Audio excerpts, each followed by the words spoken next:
Hello दोस्तों, स्वागत है आपका अपने यूट्यूब चैनल जिसका नाम है एजुकेशन फंडा फॉर ऑल।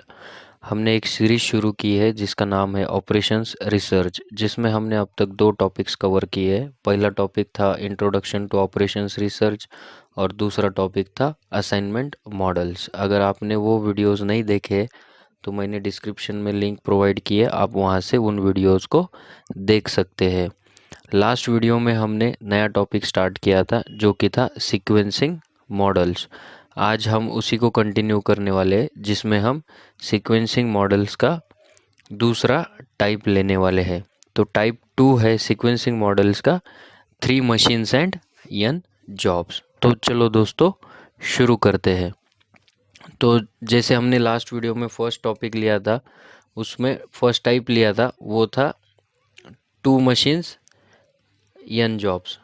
हमारा सेकेंड टाइप है 3 मशीन्स एंड n जॉब्स। तो यहाँ पे नंबर ऑफ मशीन्स जो है वो 2 की जगह 3 बन गए हैं।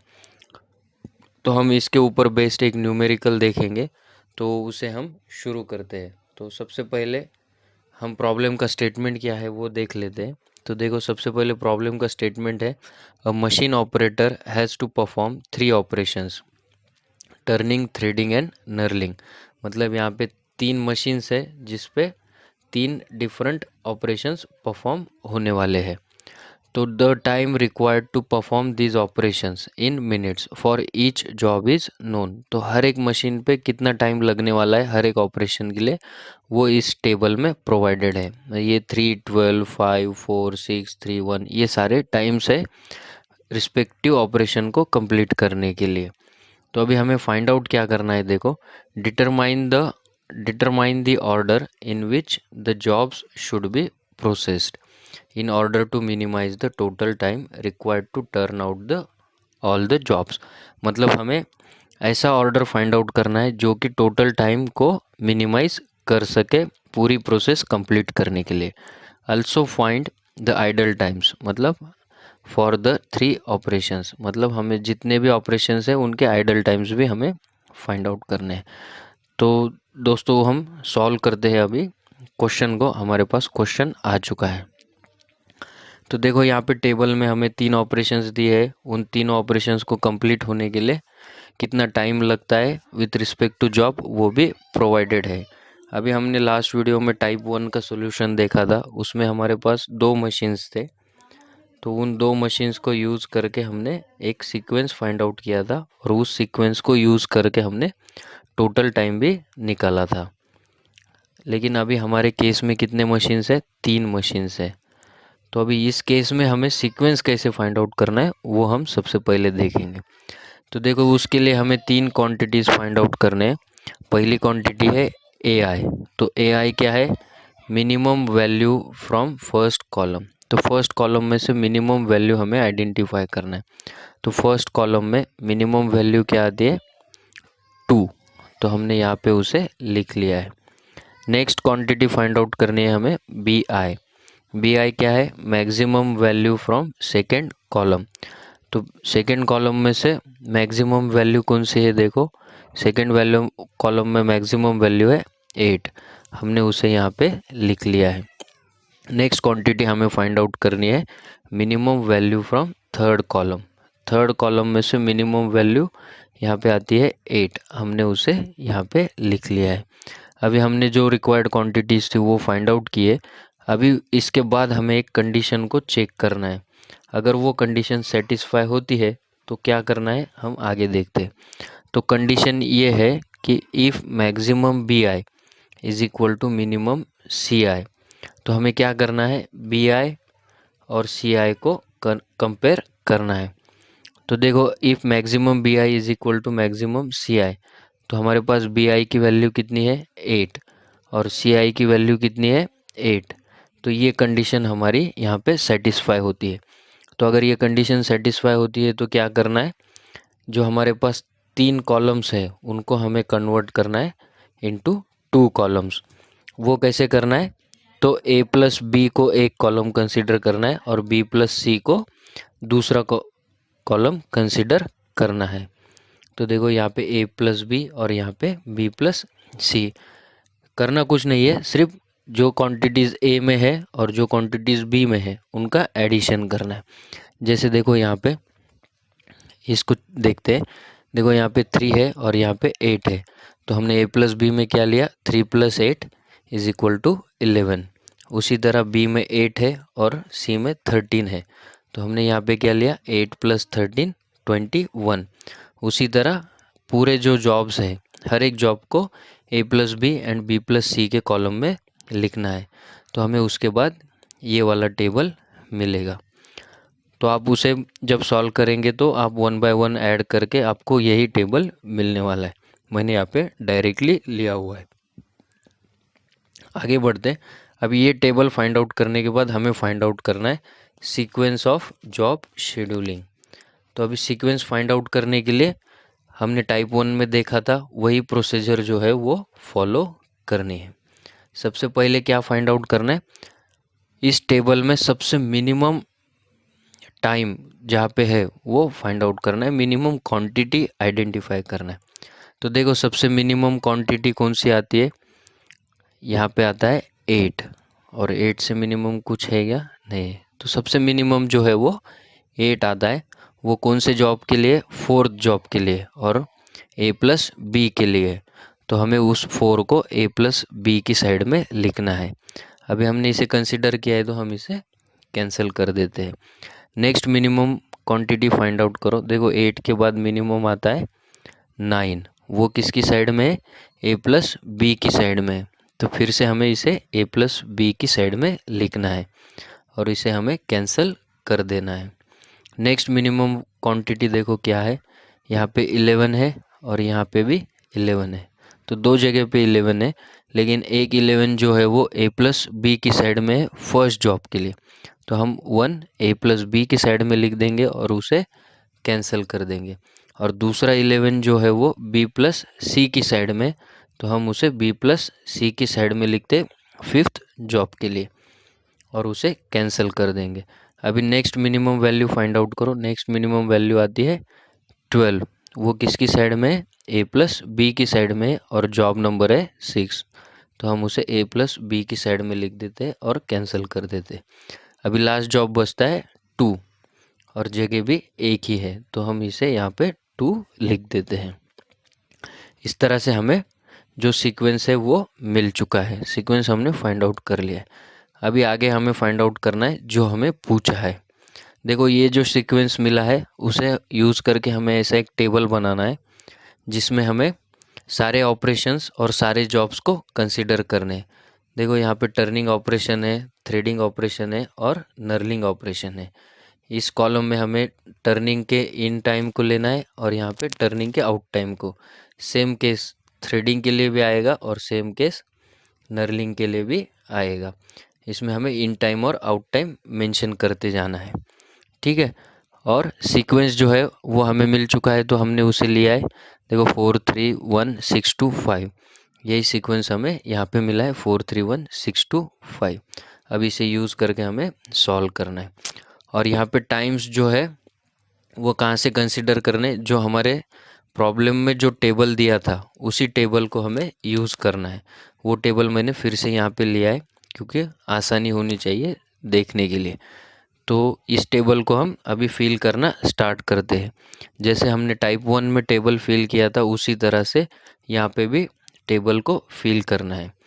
तो देखो जिनको वो वीडियो नहीं देखा है वो उस वीडियो को देख सकते हैं और यहाँ पे भी देख के आपको समझ में आएगा कि किस तरह से फिल करना है। तो सबसे पहले कोई भी प्रोसेस स्टार्ट करते हैं तो उसका स्टार्टिंग पॉइंट या स्टार्टिंग टाइम जो होता है वो हमेशा 0 ही होता है। तो हम यहाँ पे टर्निंग के लिए इन टाइम जो है वो 0 लेंगे और ऑपरेशन जब कंप्लीट होगा तो उसके लिए कितना टाइम लगेगा वो कहाँ से मालूम होगा, इस जॉब से। तो इस 4th जॉब को टर्निंग ऑपरेशन परफॉर्म करने के लिए कितने मिनट्स लगते हैं, तो वो लगते हैं 2 मिनट्स।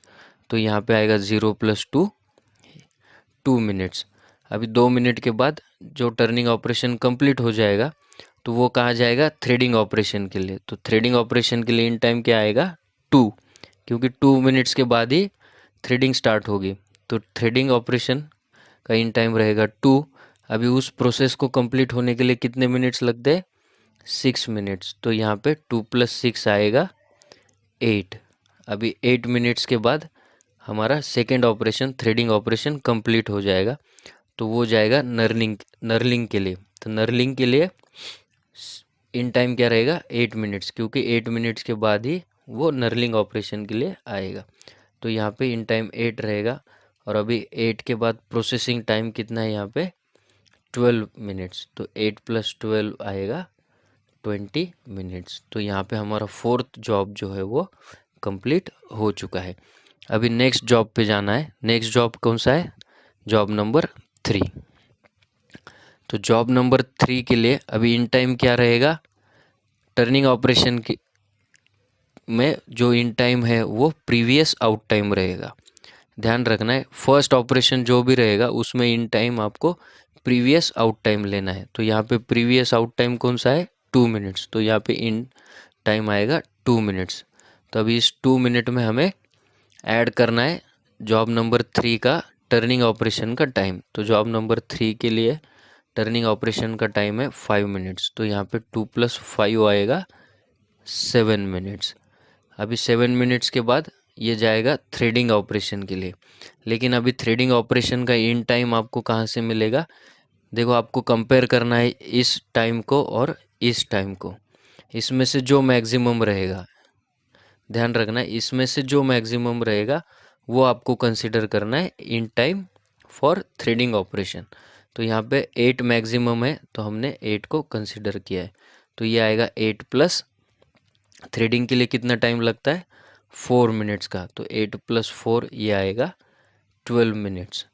अभी सेम केस यहाँ पे कैसे ये 7 और 8 को कंपेयर किया था, तो यहाँ पे आपको कंपेयर करना है यहाँ पे 12 और 20 को। इसमें से जो मैक्सिमम रहेगा वो आपको यहाँ पे as a in time consider करना है।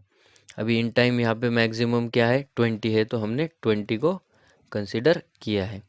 तो यहाँ पे 20 प्लस इसमें प्रोसेस टाइम ऐड कर देना है।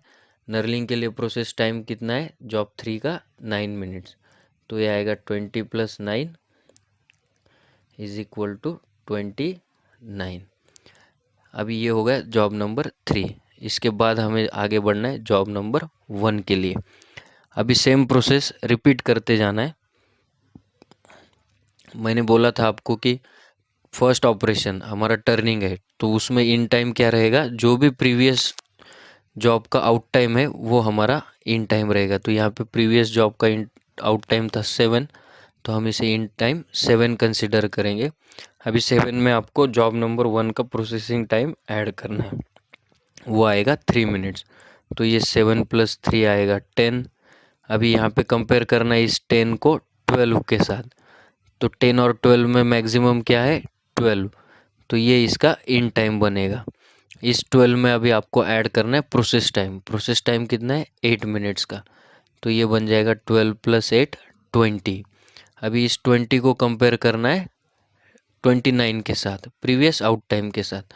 तो जो भी मैक्सिमम रहेगा वो हमें कंसिडर करना है। यहाँ पे मैक्सिमम क्या है 29, तो ये 29 में अभी हमें ऐड करना है इसका प्रोसेसिंग टाइम, ये आएगा 13 मिनट्स। तो 29 + 13 ये आता है 42। ये हो गया जॉब नंबर 1। अभी इसके बाद आगे बढ़ना है जॉब नंबर 6 की तरफ। जॉब नंबर 6 के लिए इन टाइम क्या रहेगा, जो हमारा प्रीवियस जॉब है उसका आउट टाइम। यहाँ पे प्रीवियस जॉब का आउट टाइम है 10 मिनट्स, तो ये 10 हमारा यहाँ पे इन टाइम रहेगा। अभी इस 10 में हमें ऐड करना है प्रोसेसिंग टाइम। तो जॉब 6 के लिए टर्निंग ऑपरेशन करना है, तो प्रोसेसिंग टाइम है 11 मिनट्स का, तो ये 10 + 11 बन जाएगा 21।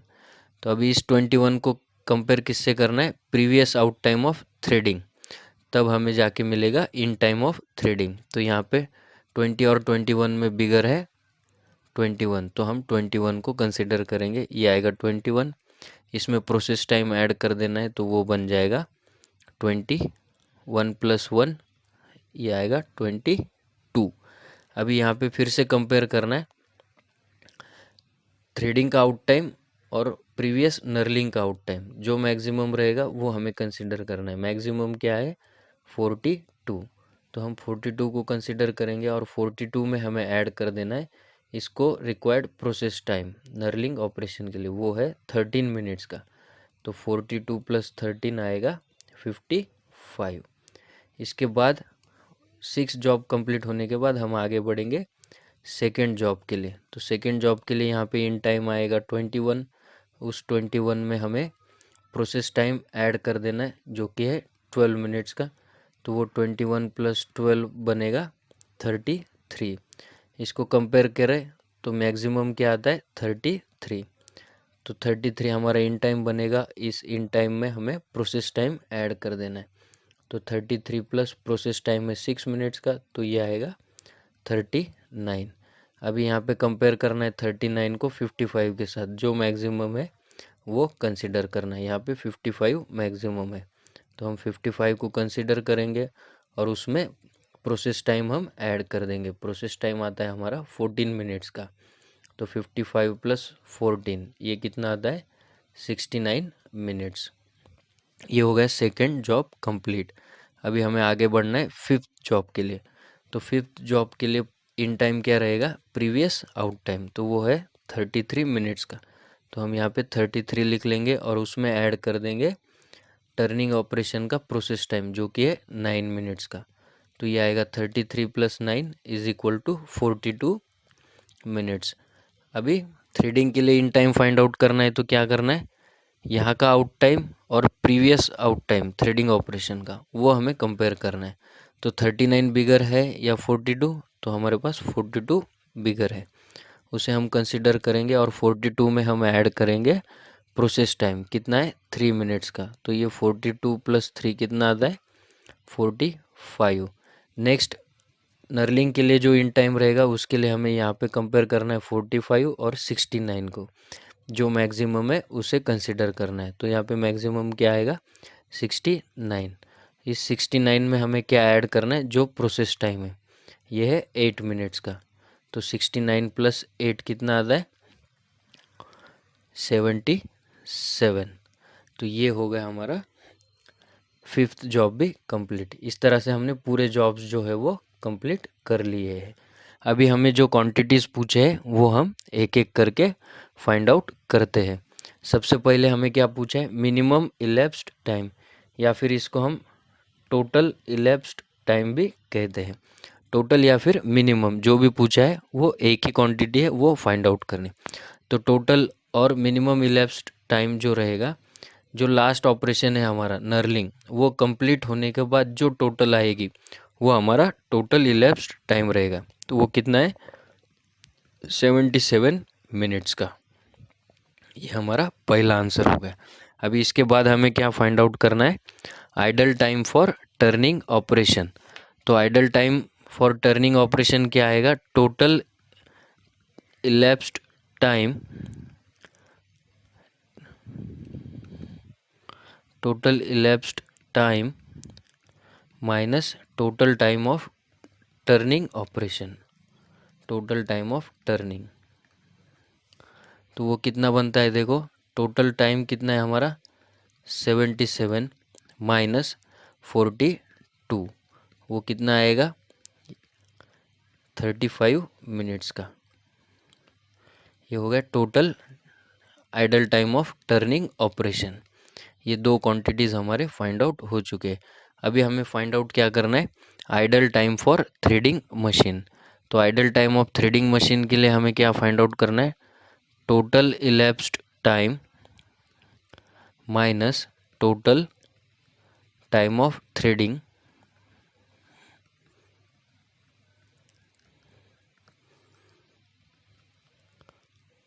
प्लस यहाँ के डिफरेंसेस हमें लेने हैं। वो डिफरेंसेस क्या लेने हैं मैं बोलता हूँ आपको। तो टोटल इलेप्स्ड टाइम कितना है 77 माइनस टोटल थ्रेडिंग का टाइम कितना है, टोटल टाइम ऑफ थ्रेडिंग कितना आएगा यहाँ पे देखो ये 45 हमारा टोटल थ्रेडिंग का टाइम है। तो ये आएगा 77 माइनस 45 और इसमें ऐड क्या करना है मैं आपको बोलता हूँ। देखो इसमें ऐड करने के लिए देखो 0 से लेके 2 तक 2 मिनट्स तक आने तक कोई भी ऑपरेशन हो रहा नहीं थ्रेडिंग का। तो 2 मिनट्स तक क्या होगा ये आइडल रहेगा। तो हमें इस 2 को इसमें ऐड करना है। उसके बाद अभी यहाँ पे हमें डिफरेंसेस लेने हैं, यहाँ का और यहाँ का, ठीक है। तो 8 - 8 क्या आता है, मैं यहाँ पे लिख लेता हूँ। यहाँ पे हमने 2 ऐड कर दिया, 8 - 8 कितना आता है, 0। यहाँ पे फिर से 12 माइनस ये 12 आएगा, इसका डिफरेंस कितना आता है, 0।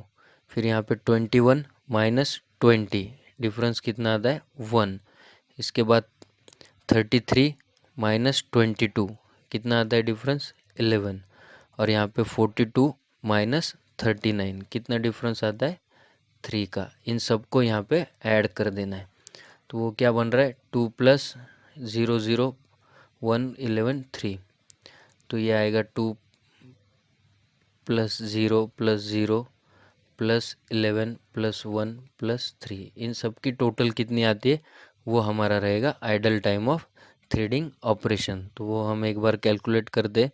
7 - 5 ये आएगा 2 और 7 - 4 आएगा 3 प्लस ये कितना बनेगा, 2 + 1 3 + 11 14 + 3 14 + 3 आएगा 17। तो ये बन जाएगा 7 + 2 9 और 3 + 1 49 मिनट्स। इसके बाद लास्ट क्वांटिटी हमें फाइंड आउट करनी, idol time for knurling operation. तो नर्लिंग ऑपरेशन के लिए हमने एक कॉलम बनाया हुआ है, उसमें ही हम उस क्वांटिटी को डायरेक्टली फाइंड आउट करते हैं। तो देखो नर्लिंग ऑपरेशन का पहला इन टाइम क्या है, 8 मिनट्स का है। तो मतलब पहले 8 मिनट्स तक कोई भी नर्लिंग ऑपरेशन होने नहीं वाला। तो 8 मिनट्स तक वो मशीन जो है वो आइडल ही रहेगी। उसके बाद सेम प्रोसेस फॉलो करनी जो हमने थ्रेडिंग के लिए किया था। देखो यहाँ का 8 और यहाँ का 8 इनका डिफरेंस लिया था। उसी तरह यहाँ का 20 और यहाँ का 20 इनका डिफरेंस कितना आएगा, 0। उसी तरह यहाँ का 29 और यहाँ का 29 इनका डिफरेंस कितना है, 0। उसके बाद यहाँ का इन टाइम 42, यहाँ का आउट टाइम 42, डिफरेंस कितना है, 0। Similarly 55 - 55 difference 0। 69 - 69 डिफरेंस 0। और इन सब की जो टोटल आएगी वो रहेगा आपका idol time for knurling operation. तो 8 प्लस बाकी के तो सारे ज़ीरोज़ है, तो हमारा आंसर आएगा 8 मिनट्स। तो इस तरह से हमने पूरे क्वांटिटीज़ जो है वो फाइंड आउट किए। सबसे पहले हमने मिनिमम इलैप्स टाइम या टोटल टाइम फाइंड आउट किया जो कि है 77 मिनट्स का। उसके बाद आइडल टाइम फाइंड आउट किया फॉर टर्निंग ऑपरेशन, वो है 35 मिनट्स का। उसके बाद हमने idol time for threading operation find out किया जो कि है 49 मिनट्स। उसके बाद हमने idol time for knurling operation find out किया जो कि है 8 मिनट्स का। इस तरह से हमारा पूरा प्रॉब्लम जो है वो सॉल्व हो चुका है। तो हम इस प्रॉब्लम को अभी कंक्लूड करते हैं। आशा करता हूँ कि आपको पूरा न्यूमेरिकल अच्छे से समझ में आया होगा। अगर एक बार में नहीं समझ रहा है तो आप फिर से इस वीडियो को देखिए, मैं गारंटी देता हूँ कि आपको डेफिनेटली प्रॉब्लम समझ में आएगा। अगर नहीं आ रहा है तो आप कमेंट में अपना डाउट पूछिए, मैं डेफिनेटली उसका आंसर आपको दे दूँगा। तो इसी के साथ इस वीडियो को भी कंक्लूड करते। तो मैं चाहता हूँ कि आप इस वीडियोस को लाइक करते जाइए, शेयर करते जाइए और चैनल को सब्सक्राइब कीजिए और ज़्यादा से ज़्यादा लोगों तक इस चैनल को पहुँचाइए। तब तक के लिए थैंक यू वेरी मच। जल्दी मिलेंगे नेक्स्ट वीडियो में।